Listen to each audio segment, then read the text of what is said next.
বাংলাদেশ যুক্তরাষ্ট্র সম্পর্ককে প্রকৃত অংশীদারিত্বে রূপ দেওয়ার আহ্বান জানিয়ে জামায়াতে ইসলামীর আমির ও বিরোধী দলীয় নেতা ড.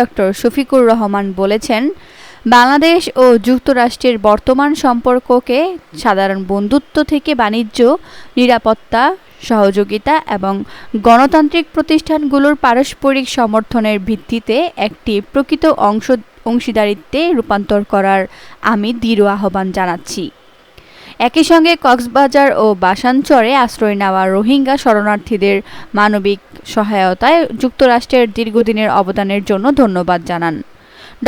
শফিকুর রহমান বলেন, আমি জুলাইয়ের গণঅভ্যুত্থানে শহীদদের প্রতি গভীর শ্রদ্ধা জানাচ্ছি এবং দেশীয় সংস্কার কার্যক্রম এগিয়ে নিতে বিরোধী দলের পক্ষ থেকে জুলাই জাতীয় সনদের প্রতি পুনরায় প্রতিশ্রুতি ব্যক্ত করছি।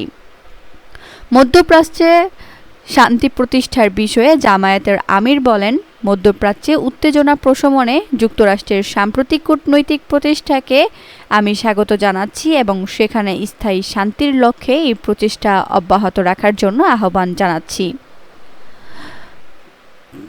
তিনি আমেরিকাকে তাদের কাজের জন্য অভিনন্দন জানানোর পাশাপাশি স্মরণ করিয়ে দেন যে সংসদীয় কূটনীতির মূল দায়িত্ব হল শরণার্থী পরিবার, বন্যাদুর্গত এলাকা এবং কণ্ঠহীন মেনহতির মানুষের মতো সমাজের সুবিধাবঞ্চিত ও প্রান্তিক জনগোষ্ঠীর স্বার্থ রক্ষা করা।